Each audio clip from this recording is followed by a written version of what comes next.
오늘 우리에게 주시는 말씀은 에베소서 5장 21절에서 33절까지 말씀입니다. 한 절씩 교독해서 읽겠습니다. 그리스도를 경외함으로 피차 복종하라.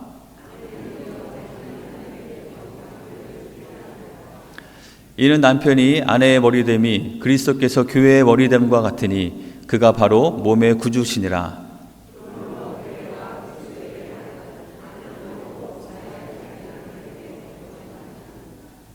남편들아, 아내 사랑하기를 그리스도께서 교회를 사랑하시고 그 교회를 위하여 자신을 주심같이 하라.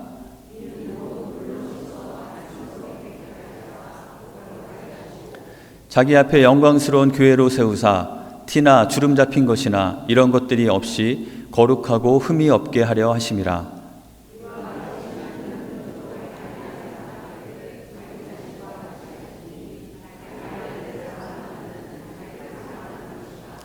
누구든지 언제나 자기 육체를 미워하지 않고 오직 양육하여 보호하기를 그리스도께서 교회에게 함과 같이 하나니. 그러므로 사람이 부모를 떠나 그의 아내와 합하여 그 둘이 한 육체가 될지니.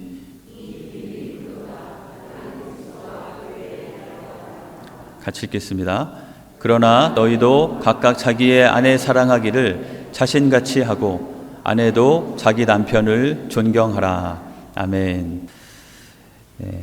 오늘 말씀은 우리가 많이 듣고 아마도 성경에서 꽤 유명한 그런 구절 중에 하나가 아닌가 생각이 듭니다.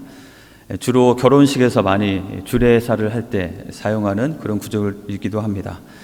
오늘 말씀을 간단하게 도표로 그려보면 이렇게 정리할 수 있겠습니다. 아내와 남편의 관계를 통해서 말씀하고 있는데요. 아내는 남편에게 어떻게 하라고 말씀합니까? 복종하라. 남편은 아내에게 사랑하라. 그리고 이 아내와 남편의 관계는 단순히 아내와 남편의 관계만이 아니라 이것은 교회와 그리스도의 관계이다라고 말씀하고 있는 것이죠. 여러분이 이 말씀을 읽으실 때 어떤 기분이 드시는지 모르겠습니다. 제 기분 탓인지 모르겠지만 왠지 앞부분을 읽을 때는 남자 목소리가 컸던 것 같고 뒷부분을 읽을 때는 여자 목소리가 컸던 것 같은데요. 뭔가 내가 아내로서 남편으로서 나의 배우자가 어떻게 해야 되는가, 상대방이 나에게 어떻게 해야 되는가라는 그런 초점으로 말씀을 읽게 되기도 합니다. 그런데 이 말씀을 저희가 잘 이해하는 것이 필요한데요. 잘못하면 이 말씀은 굉장히 성경의 원래 우리의 의미와 상관없이 우리가 오해하고 잘못 받아들일 수 있는 그런 구절이 될 수도 있기 때문입니다. 실제로 많은 사람들이 성경에서 굉장히 불편하게 여겨지는 그런 구절 중에 하나가 또 오늘 본문이기 때문이기도 합니다. 오늘 말씀을 잘 이해하기 위해서 필요한 몇 가지 제가 전제로 생각해야 될 것이 있는데요. 첫 번째는 이 말씀이 주어진 그 1세기의 고대 그리스 로마 시대의 그런 사회 문학적인 맥락 가운데 우리에게 주어진 말씀이라는 것입니다. 그 당시에 이 결혼 생활, 특별히 부부 관계에 대한 그 당시의 문화적인 맥락은 우리가 한국의 옛날에 조선 시대보다도 훨씬 더 가부장적인 남성 우월주의적인 그런 사회였습니다.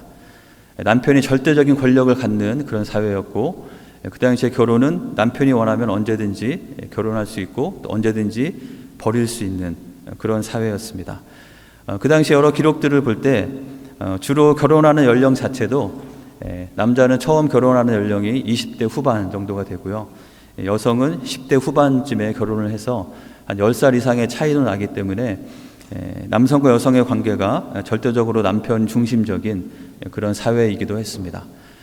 그 당시에 유명한 철학자, 우리 많은 사람들이 존경하기도 하고 많은 철학의 시작이 되는 아리스토텔레스도 심지어 이런 가르침들을 가르쳤다고 기록되어 있습니다. 남성은 여성보다 타고나기를 통치에 더 적합하고 여성은 권위 없이 종속되는 것이 자연의 순리이다. 무슨 말이냐면 남자는 원래부터 다스리는 자로 태어난 것이고 그렇기 때문에 가정과 사회의 평화를 위해서 여성에게는 아무런 권위가 없이 그저 남편을 잘 따르는 것이 좋은 것이다라고 가르치는 그런 가르침이 있을 정도로 이것이 그 당시의 사회 문화적인 배경이라는 것이죠. 남편은 그저 다스리는 존재로, 아내는 그저 종속돼서 복종하는 존재로만 되어 있었던 그 당시의 상황입니다. 그 당시에 유대 역사학자인 요세푸스의 기록에 의하면 유대인들 사이에서도 전혀 다르지 않았습니다. 그들이 구약의 말씀들을 이해하고 해석하는 데 있어서도 그들의 랍비들의 가르침은 이런 식이었습니다. 율법이 말하기를 여자는 모든 면에서 남자보다 열등하다. 그렇기 때문에 어떤 굴욕감 때문에 그런 것을 느끼는 것 때문이 아니라 지도를 받기 위해서라도 여성은 남성에게 순종해야 된다. 남자에게 권위를 주신 분은 하나님이시다. 라는 식으로 해석하고 가르치고 그것이 사회 통념으로 받아들여지던 그런 사회였다는 것이죠. 그래서 이 말씀을 받아들였던 1세기의 초기 그리스도인들에게는 특별히 아내들에게 남편에게 복종하라 라는 그 말이 전혀 불편하지 않는, 어찌 보면 당연하게 여겨지는 그런 말로 받아들여졌다는 것입니다. 하지만 이 말씀은 사도 바울이, 하나님께서 사도 바울을 통해서 그 1세기의 그런 문화적인 현실 속에서 그것을 그대로 옹호하고 강화하고 인정하기 위해서 주신 말씀이 아니라 그러한 현실 속에서 참된 복음의 원리가 무엇인지를 그 가운데 주입하여서 우리에게 가정에 대해서, 특별히 하나님의 교회에 대해서 교훈하기 위해서 우리에게 주신 말씀임을 우리는 잘 기억해야 될 것입니다. 성경은 결코 남성 우월주의 또는 여성 우월주의를 가르치거나 옹호하지 않는다는 것이죠. 이에 대한 성경의 가르침은 너무나 분명합니다. 우리 갈라디아서 3장 28절에 이런 말씀이 있죠. 너희는 유대인이나 헬라인이나 종이나 자유인이나 남자나 여자나 다 그리스도 예수 안에서 뭐라고 말합니까? 하나이니라 라고 말씀합니다. 유대인이나 헬라인이나 뭐에 대한 이야기일까요? 혈통에 대한 이야기죠. 나는 원래 하나님의 선민인 유대인이냐, 아니면 나는 민족적으로 혈통적으로 유대인이 아닌 이방인이냐, 그것이 그리스도 안에서 아무런 의미가 없는 것이라는 것이죠. 종이나 자유인이나, 그 당시에 사회적으로 자신이 종의 신분으로 누구 밑에서 일하는 사람이든 아니면 자유함을 가지고 살아가든 그 자유인이든 상관없이 사회적인 신분과 상관이 없다는 것입니다. 또한 남자나 여자나 성별에 관계없이 모두 다 그리스도 예수 안에서 하나이다 라고 성경은 분명히 선포하고 있습니다. 이 하나라는 뜻은 모두 다 동등하다라는 그런 의미인 것이죠. 이것이 성경이 우리에게 가르치는 이 남성과 여성에 대한 가르침입니다. 그래서 우리는 이것이 어떤 맥락 가운데 주어진 말씀인지를 이해하면서 오늘 본문을 보는 것이 중요하겠습니다. 또 한 가지 오늘 본문을 볼 때 우리가 기억해야 되는 것은 이 본문이 우리에게 다루려고 하는, 말씀하시려고 하는 바가 무엇인지 그 주제를 정확히 파악하는 것입니다. 오늘 본문 끝부분에는 이렇게 말씀이 맞춰지고 있죠. 그러므로 사람이 부모를 떠나 그의 아내와 합하여 그 둘이 한 육체가 될지니. 이것은 창세기에서 하나님께서 허락해 주신 이 부부 관계를 통한 하나됨에 대한 말씀을 다시 하고 있습니다. 무슨 말이냐면, 이 이야기를 하는 궁극적인 목적이 무엇이냐면, 이 아내와 남편이 하나 되는 것처럼 우리 안에도 그렇게 온전한 연합, 온전한 하나됨이 있어야 한다는 것이죠. 그리고 그 하나됨은 무엇에 대한 것일까요? 32절에 보시면 이 비밀이 크도다. 나는 그리스도와 교회에 대하여 말하노라. 이 이야기의 주된 관점, 주된 주제, 무엇에 대해서 말하고 싶어서 이 남편과 아내의 관계를 이야기한다고 말씀하고 있습니까? 그것은 바로 그리스도와 교회에 대한 것이라는 것이죠. 우리는 이 말씀을 가정에 대한 말씀으로 주로 생각하고 가정에 대한 것이 초점인 것처럼 생각하기도 하지만, 우리가 기억해야 될 것은 이 말씀은 1차적으로 교회에 대해서 주시는 하나님의 말씀이라는 것입니다. 33절, 그러나 너희도 각각 자기의 아내 사랑하기를 자신같이 하고 아내도 자기 남편을 존경하라. 그런데 이 말씀이 더 깊이가 있고 더 은혜가 되고 더 놀라운 것은, 이것은 교회에 대해서 하시는 말씀이지만 실제로 교회에 대한 말씀을 하시면서 각 가정 안에서도 이 남편과 아내의 관계도 어떻게 되어야 하는지를 말씀하고 있다는 것이죠. 이것은 교회를 향한 교훈이면서 동시에 가정을 향한 교훈이기도 합니다. 그리고 그 당시에 사회적인 문화적인 맥락을 볼 때 이것은 아내들에게 대한 도전보다는 남편에 대한 도전이 훨씬 컸던 그런 말씀이었던 것이죠. 아내들이 남편에게 복종하는 것은 크게 어렵지 않은 그런 말씀이었다면, 그냥 다스리기만 하는 존재로 생각했던 남편들에게 너희가 남편으로서 어떻게 하는 것이 맞는지를 이 이야기를 하면서 동시에 가르치고 있는 것입니다. 그래서 우리는 오늘 이 본문을 통해서 교회에 대한 교훈도 배워야 하고 또한 가정을 향한 교훈도 배워야 하는 것이죠. 그래서 오늘은 제가 교회에 대한 메시지에 더 초점을 두고 말씀을 나누려고 합니다.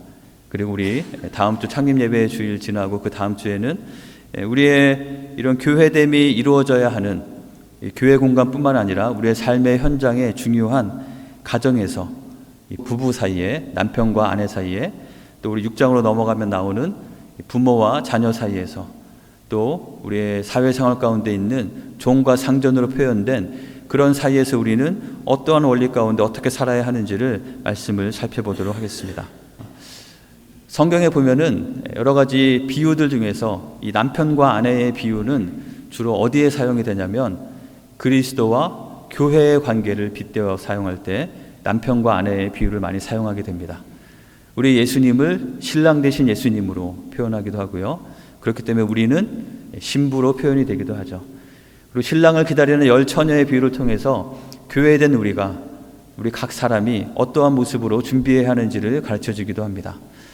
그런 관점에서 볼 때 오늘 이 말씀, 특별히 아내들에게 남편에게 복종하라는 그 말씀은 교회된 우리 모두에게, 여성뿐만 아니라 여성, 남성 상관없이 교회된 우리 모두가 듣고 새겨야 할 중요한 메시지라고 믿습니다. 그래서 우리에게 주시는 메시지는 바로 복종하라라는 그 말씀인 것입니다. 이 복종하라, 보통은 제가 22절부터 이 말씀을 많이 읽게 되는데 제가 의도적으로 21절부터 본문을 읽었습니다. 그 이야기는 무엇이냐면 이 말씀은 21절에 대해 풀어서 설명하는 말씀이기 때문입니다. 우리 21절 같이 한번 읽어볼까요? 그리스도를 경외함으로 피차 복종하라. 이 말씀은 어떠한 맥락 가운데 주어진 말씀일까요? 우리 지난주에 설교 제목이 혹시 무엇이었는지 기억나십니까? 주를 기쁘시게. 우리의 삶의 가장 중요한 가치와 목적은 바로 주님을 기쁘시게 하는 것이어야 한다는 것이죠. 그것을 위해서 우리에게 주어진 모든 시간과 모든 기회를 다 사용해서 어떻게 하면 하나님을 기쁘시게 할까 하는 그러한 삶을 살아갈 때 그것이 교회된 우리에게 마땅한 모습이고 우리가 함께 이루어야 할 가장 중요한 목적이 되는 것이고, 그러한 목적과 초점 가운데 살아갈 때 우리 교회의 공동체뿐만 아니라 우리의 삶이 하나님의 은혜 가운데 크게 벗어나지 않고 하나님의 인도하심 가운데 살 수 있는 그런 비결이라고 이야기를 나누었습니다. 그리고 그 하나님을 기쁘시게 하는 것을 위해서 주어지는 지침 중에 하나가 바로 그리스도를 경외함으로 피차 복종하라는 이 말씀인 것이죠. 피차 복종하라는 말씀입니다. 오늘 22절은 아내들이여 자신의 남편에게 죽게 하되 복종하라 라고 되어 있는데요. 제가 원문을 찾아보니까 독특하게도 22절에는 복종하라라는 동사가 없습니다.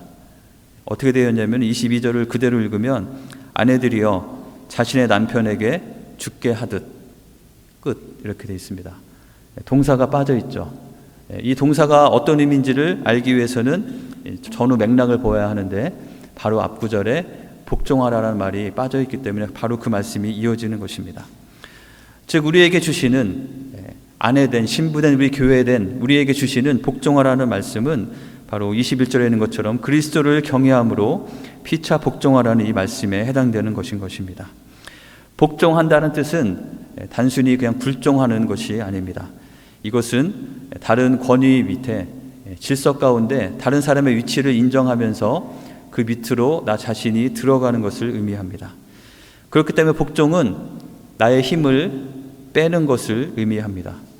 나의 권위를 주장하고 나의 목소리를 크게 높이는 것이 아니라 질서 가운데 다른 사람의 권위를 인정하고 나의 힘을 빼는 것이 복종인 것이죠. 자, 근데 이런 복종이라는 단어를 들을 때 사실 이 단어는 우리의 마음을 이렇게 편하게 하거나 기쁘게 하는 그런 말은 아닙니다.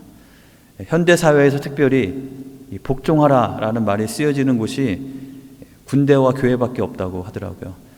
그만큼 일반 사회에서는 이런 말을 별로 좋아하지 않고 복종한다는 것은 우리가 이렇게 추구해야 될 가치로 여겨지지 않는 그런 상황 가운데 우리가 살고 있기도 합니다. 하지만 성경은 우리에게 복종하라고 분명하게 말씀하고 있습니다. 우리가 복종한다는 것은 머리 대신 그리스도의 권위를 인정하고 그 머리 대신 주님께 순종하는 것입니다. 그리고 그 주님을 경외함으로 주님께서 우리가 허락하신 질서들 가운데 기꺼이 피차 복종하고 다른 삶을 인정하는 그런 삶을 사는 것을 의미합니다. 우리가 복종하는 것을 불편해하는 이유는 바로 여전히 우리의 마음 가운데 우리의 자아가 강하게 남아있고 우리가 그것을 내려놓기를 좋아하지 않고 스스로를 주인 삼으면서 자신을 높이려는 그러한 본성이 여전히 우리 가운데 있기 때문인 것이죠. 여러분 잘 아시는 대로 사사기 말씀은 굉장히 같은 패턴이 반복되는 그런 내용들로 되어 있습니다. 이스라엘 백성들이 가나안 땅에 들어간 이후로 그들이 그곳에서 어떠한 삶을 살았는지가 기록되어 있는 것이 사사기의 말씀인데요. 그들은 하나님께서 주신 가나안 땅에 살면서 하나님에 대해서 점점점 잊어버리게 됩니다. 그랬을 때 그들은 우상을 숭배하고 하나님으로부터 멀어지게 되죠. 그럼 어떤 일들이 그들에게 일어납니까? 하나님께서는 그 옆에 있는 이방 민족들을 통해서 그들을 징계하시고 심판하십니다. 그럼 그들이 정신을 차리고 하나님 앞에 간구하게 되죠. 우리를 제발 구원해 주소서. 그럼 하나님께서는 그들의 울부짖음을 들으시고 사사라는 이런 인물들을 세우셔서 그들 가운데 구원을 베풀어 주십니다. 그러면 그들은 그 사사의 인도를 따라서 큰 승리를 하게 되지만 안타깝게도 또 어떤 일들이 벌어지게 됩니까? 시간이 지나면서 다시 하나님을 잊고 다시 자신의 소견대로 살아가다가 또다시 타락과 심판의 그런 역사가 반복되는 것을 바라보게 됩니다. 그래서 이 사사기 전체의 말씀을 아우르는 구절이 있다면 사사기의 맨 마지막에 해당되는 이 구절입니다. 우리 같이 한번 읽어보겠습니다. 그때에 이스라엘에 왕이 없으므로 사람이 각기 자기의 소견에 옳은 대로 행하였더라. 그들에게 왕이 없었기 때문에 각 사람이 자기 소견에 옳은 대로 행하는 것이 그 공동체의 모습이었다고 기록하고 있습니다. 이것은 어떤 제도적인 왕 제도가 없었다는 것 자체를 말하는 것이 아니라 그들이 정말 순복하고 복종할 수 있는 또 그들을 정말 사랑으로 잘 통치하는 그런 리더십, 그런 왕, 그런 권위가 그들 가운데 없었고 그 결과 그들의 삶에는 자신의 소견에 옳은 대로 행하는 삶을 살았기 때문에 그들 개인의 삶뿐만 아니라 그들이 함께 이루는 그 공동체가 하나님 앞에 바로 설 수 없었다고 말하고 있는 것이죠. 우리는 자신의 소견에 옳은 대로 살기를 원하는 삶을 살아가지만 그것이 이 세상의 풍조이지만 그것은 우리를 바로 세우는 것이 결코 아니라고 역사를 통해서 우리에게 말씀하고 있는 것입니다. 또한 이 세상에 대해서 디모데후서는 이렇게 경고하고 있습니다. 때가 이르리니 마지막 때가 이르면 이룰수록 우리에게 나타나는 현상이 있는데 그 현상 중에 두드러진 것 하나는 바로 이것입니다. 사람이 바른 교훈을 받지 아니하며 사람들이 바른 교훈을 받기를 좋아하지 않는다는 것이죠. 나에게 거스리는 뭔가 너의 것을 포기하고 더 겸손하고 낮아지라는 말들을 듣기 원치 않는다는 것입니다. 자기 자신의 소견에 옳은 대로 하기를 원함이 더 커진다는 것이죠. 그들의 특징은 귀가 가려워서 자기의 사욕을 따를 스승을 많이 두고 그들의 삶 가운데 뭔가 자기에게 좋은 말을 해줄 수 있는 스승들을 찾는데 그 스승들의 기준은 무엇이냐면 자기의 사욕, 자신의 욕심을 채워주는 내가 하고 싶은 것, 그것을 잘하라고 계속해서 부추겨주는 그런 사람들을 찾아가면서 자신의 귀를 시원하게 해줄 자들을 찾으면서 그들을 따르는 바른 진리의 교훈을 받지 않고 결국에는 자기 자신의 생각대로 살아가는 그런 모습들이 있다고 말씀하고 있는 것이죠. 그들은 그 길을 진리에서 돌이켜 허탄한 이야기를 따르리라. 우리가 정말 순복하고 따라야 할 말씀의 진리가 아니라 자신의 생각대로 자신이 원하는 것을 할 수 있도록 부추겨주는 그런 허탄한 이야기를 따르는 삶이 바로 마지막 때에 이 세상 가운데 있을 모습이라고 말하고 있는 것이죠. 우리가 복종하라 라는 이 말씀을 들을 때 우리 마음 가운데 혹시 좀 불편함이 있다면 혹시 우리 마음 안에도 이러한 요소들이 들어와 있기 때문은 아닌지 우리가 잘 돌아보는 것이 필요할 줄 믿습니다. 우리는 우리의 소욕대로 우리가 원하는 대로 나의 사욕을 따르는 것이 우리의 삶을 풍족하게 하고 우리를 행복하게 하는 것이 결코 아니라는 이 성경의 분명한 말씀을 우리는 기억해야 할 것입니다.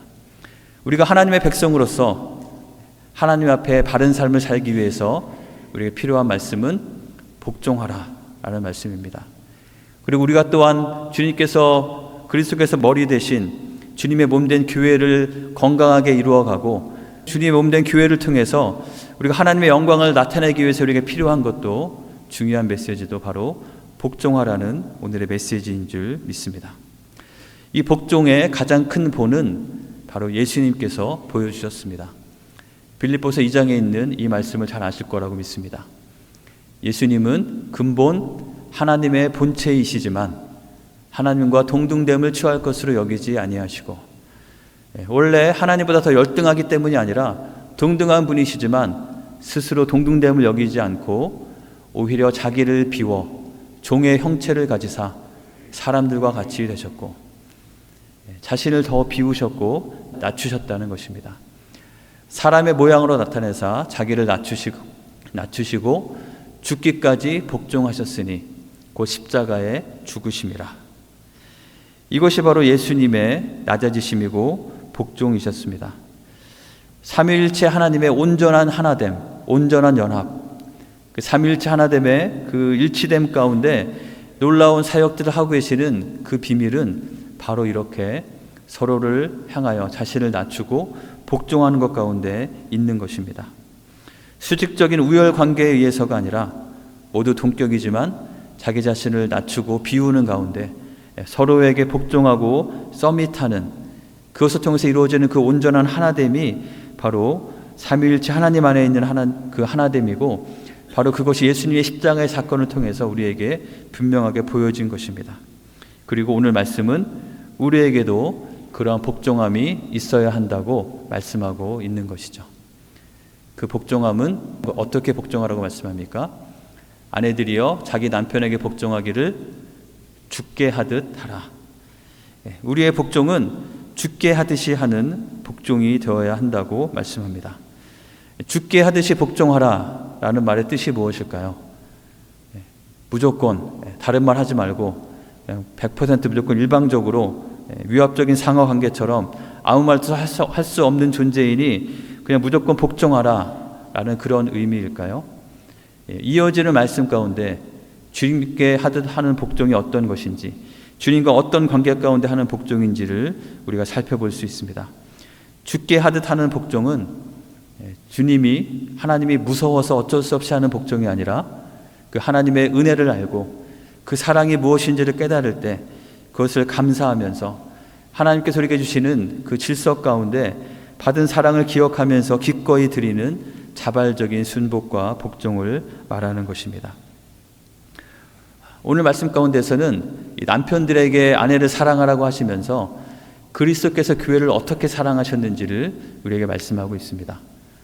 그리스도께서는 교회를 어떻게 사랑하셨습니까? 그는 교회를 위하여 자신을 주셨다라고 기록하고 있습니다. 우리가 그리스도께 순복하고 그리스도께 복종해야 하는 또 그러한 근거가 되는 또 기꺼이 그렇게 할 수 있는 이유는 바로 그리스도께서는 우리를 위하여 자기 자신을 내어주신 그런 분이시기 때문인 것입니다. 그 당시에 결혼관계의 그 문화를 볼 때 그 당시에 남편들은 아내를 함부로 하고 자신의 그냥 소유물처럼 여기고 마음에 들지 않으면 언제라도 버릴 수 있는 존재로 여기는 그런 사회에 살고 있었지만 우리의 남편 되시는 예수님께서는 그런 분이 아니시고 아내를 위해서 우리를 위해서 자기 자신을 버리시는 자신의 생명을 기꺼이 내던지시는 그런 주님이시라고 말씀하고 있는 것이죠. 그리고 그 주님께서는 자기 자신을 내어주심으로 우리에게 어떤 일을 해주시는 분이십니까? 물로 씻어 말씀으로 깨끗하게 하사 거룩하게 하시고 우리의 남편 되시는 예수님께서는 우리를 깨끗게 하시는 분이십니다. 예수님의 그 십자가의 보혈로 우리의 모든 죄값을 대신 치러주심으로 우리를 깨끗게 하시는 분이시고, 또한 말씀으로 우리가 어떻게 살아야 하는지 가르치시고 이끄시며 우리를 거룩함 가운데로 나아갈 수 있게 하시는 분이십니다. 또한 우리 주님께서는 자기 앞에 영광스러운 교회로 우리를 세우시는 그런 분이신 것이죠. 그래서 티나 주름 잡힌 것이나 이런 것들이 없이, 세탁소 하시는 분들도 계신데 또 옷을 잘 다려 입으시는 분은 이 말씀이 굉장히 와닿으실 것입니다. 어떤 분은 옷에 주름 잡힌 걸 보면 이렇게 마음이 편치 않으신 분도 계신데요. 주님께서 우리에게 원하시는 모습은 마치 잘 다려진 양복처럼 티도 없고 때도 없고 주름 잡힌 것도 없이 깨끗하게 잘 다려진 그런 모습처럼 우리를 영광스러운 교회의 모습으로 세우기를 원하시는 분이시라는 것이죠. 그것을 위해서 주님께서는 기꺼이 자기 자신을 내어 던지기까지 하시면서 우리를 사랑하시고, 그러한 사랑으로 우리를 여전히 품어주시고, 그러한 사랑으로 우리를 보호하시고 우리의 삶 가운데 함께 하시며 인도하시는 분이시라고 말씀하고 있는 것입니다. 우리가 주님 앞에 순복해야 되는 이유는 사실 주님이시기 때문에 순복하는 것 자체가 너무나 당연한 것이지만, 단순히 그런 차원뿐만 아니라 주님께서 우리를 어떠한 사랑으로 사랑하시는지 주님의 그 사랑을 기억할 때, 주님의 그 사랑을 묵상할 때, 주님의 그 사랑이 얼마나 큰지를 깨달을 때 우리는 주님 앞에 기꺼이 순복하고 복종할 수 있는 줄 믿습니다. 저희가 7월 달에 암송 구절로 외우려고 하는 구절이 디모데후서 3장 16절입니다. 그 구절이 이렇게 되죠. 모든 성경은 하나님의 감동으로 된 것으로 교훈과 책망과 바르게 함과 의로 교육하기에 유익하니. 하나님께서, 그리스도께서, 우리의 머리 되신 주님께서 우리를 깨끗하게 하시고 영광스러운 교회로 세우시기 위해서 주시는 것이 바로 성령을 통해서 깨닫게 하시는 하나님의 말씀이라는 것입니다.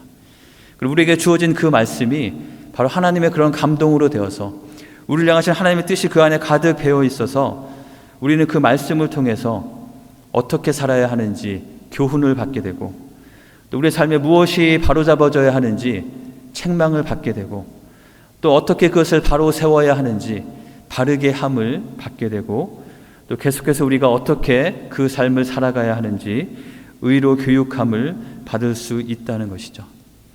그래서 우리가 주님께, 남편 대신 예수 그리스도께, 머리 대신 주님께 순복한다는 것은 바로 우리에게 주신 그 말씀 앞으로 나아가서 말씀을 통해서 우리에게 깨닫게 하시는 주님의 그 음성에 복종하는 것을 의미합니다. 그리고 그것을 위해서, 주님의 음성을 듣기 위해서 나의 삶 가운데 구체적으로 시간을 떼어서 나의 삶의 한 부분을 최소한 떼어서 주님 앞에 집중하며 주님 앞에 기도로 나아가는 것이 우리에게 있어야만 한다는 것입니다. 그러한 것이 없이는 우리는 주님께 복종할 수 없을 것이기 때문이죠. 여러분에게는 주님께 복종하기 위한 어떠한 삶의 패턴들이 있으신가요? 여러분은 여러분의 삶 가운데 주님께서 주시는 어떤 말씀에, 어떤 감동에 복종하고 계신가요? 우리가 우리를 사랑하심으로 자기 자신을 내어주기까지 하신 그 주님께, 그 주님의 권위를 인정하면서 이 복종이란 말의 뜻처럼 그 밑에 내 자신을 기꺼이 낮추며 들어가는, 그 아래에 나 자신을 두는 그러한 모습 가운데, 그런 모습을 내가 능동적으로 선택해 가는 가운데 주님과 그런 관계로 있을 때 그것이 바로 마치 남편과 아내가 한 몸이 되는 것처럼 우리가 그리스도와 한 몸이 되어서 주님과 함께 동행하며 주님과 함께하는 아름다운 삶을 살아가는 모습이 될 줄 믿습니다. 제가 오늘 말씀에 대한 자료를 이것저것 찾다가 좀 특이한 것을 보게 되었습니다. 춤추는 모습인데요. 여러분 혹시 춤을 잘 추십니까? 춤추는 걸 좋아하시나요? 혹시 저 그림이 어떤 춤의 모습인지 아십니까? 아는 분도 계신 것 같습니다. 탱고 춤이라고 합니다. 이 탱고 춤은 두 사람의 파트너가 서로를 이렇게 의지하면서 아주 긴밀하게 완전히 하나된 호흡으로 아름다운 동작을 만들어냅니다. 특별히 탱고 춤은 부부가 함께 추면서 유명한 댄서들이 부부들이 많이 있게 되는데요. 이 탱고 춤을 출 때는 중요한 것이 무엇이냐면 이 두 사람이 하나의 호흡을 이루어야 한다는 것입니다. 그것을 잘 이루기 위해서 필요한 것은 이 남편인 무용수가 흘러나오는 음악에 따라서 열심히 리드를 하게 됩니다. 그럼 이 아내인 무용수는 그 남편의 리드를 따라서 화려한 동작들을 하면서 따르게 되는 것이죠. 서로 신뢰하고 서로를 존중하고 서로를 귀하게 여기면서 연습한 대로 아름다운 동작들을 이루어가는 것입니다. 자, 만약에 이 춤을 추는데 두 사람이 서로 자신이 리드하려고만 한다면 이 춤의 모습은 어떻게 될까요? 이들은 서로 스텝이 꼬이고 부딪히면서 이들의 그 모습은 결코 아름다움을 만들어내지 못할 것입니다. 하지만 이들이 자신이 주어진 역할에 따라서 남편은 아내를, 자신의 파트너를 귀하게 여기며 어떻게 이끌어 가야 할지 책임감을 가지고 잘 리드해 가고, 또 그 파트너인 아내는 또 남편의 리드에 따라서 그것을 신뢰하면서 자신의 몸을 기꺼이 내어 맡기면서 함께 춤을 출 때 이 모습이 멋진 작품이 되고 보는 사람들에게 탄성을 자아내게 하는 그런 아름다움이 되는 것입니다. 저는 개인적으로 춤을 잘 추지 못해서 제가 직접 이렇게 추고 싶은 마음은 없지만 이렇게 아름다운 춤을 보게 될 때 그 아름다움은 느낄 수 있는 것 같습니다. 여러분의 삶 가운데도 이런 아름다운 춤이 있기를 축원합니다. 그 춤은 바로 주님과 함께 추는 춤이죠.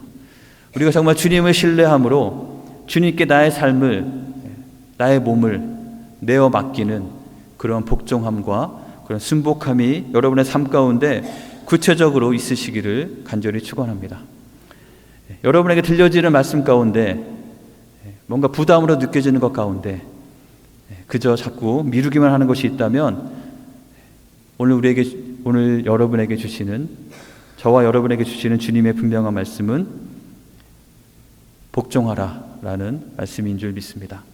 그 음성이 어느 것이든 주님의 말씀을 따라서 주님을 신뢰함으로 우리에게 주시는 주님의 그 말씀을 우리가 귀를 기울이며 우리의 마음에 담으며 그것을 복종해 나갈 때 그 주님이 우리를 얼마나 사랑하시는 분이신지, 우리가 얼마나 믿을 수 있는 분이신지를 기억하며 그 앞에 내가 순종으로 나아갈 때 하나님께서는 우리의 삶을 아름답게 붙잡아 주시고, 또한 그러한 하나님을 신뢰함으로 주님께서 주시는 공동체 안에서 또 서로에게 피차 복종하는 삶을 살며 자기 자신을 주장하는 것이 아니라 자신을 더 내려놓고 서로에게 더 순복하는 삶을 살아갈 때 우리 공동체 안에도 하나됨을 이루어 주실 것이고, 그러한 우리는 우리의 머리 대신 주님과 함께 한 몸을 이루어서 이렇게 아름다운 춤을 추며 하나님을 기쁘시게 하는, 이 세상 가운데 하나님과 함께하는 그 삶의 아름다움과 복을 전파하는 우리 모두의 삶이 될 줄 믿습니다. 우리 사랑하는 성도님 한 분 한 분의 삶이 이렇게 주님과 함께 아름다움을 춤을 추시는 삶이 되기를 축복합니다. 우리의 함께함이 서로 막 부딪히는 것이 아니라 아름다운 조화를 이루며 함께 춤을 추는 그런 우리 공동체의 모습이 되기를 원합니다.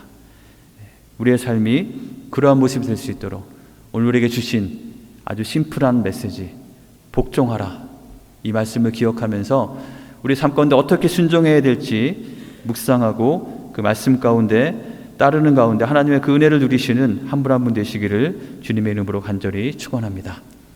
주신 말씀을 기억하면서 함께 기도하도록 하겠습니다.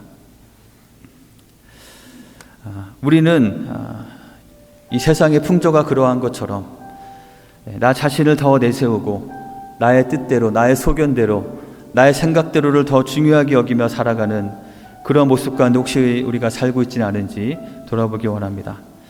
특별히 주님과의 관계 가운데 하나님께서 우리에게 주시는 말씀의 도전과 우리에게 순종하라고 깨닫게 하시는 것 가운데도 우리가 여전히 나 자신을 내세우며 내가 주인 삼은 그 어떤 것을 더 앞세우며 주님 앞에 순복하기를 거절하고 있는 우리의 모습이 있다면 제가 주님 앞에 회개하면서 내가 정말 하나님 앞에 순복하며 주님과 함께 동행하는 삶을 살기 원한다고, 부부가 온전히 한 몸을 이룬 것처럼 내가 주님과 그러한 연합함을 이루며 하나님의 뜻 가운데 살기를 원한다고 주님 앞에 고백하며 함께 기도하도록 하겠습니다.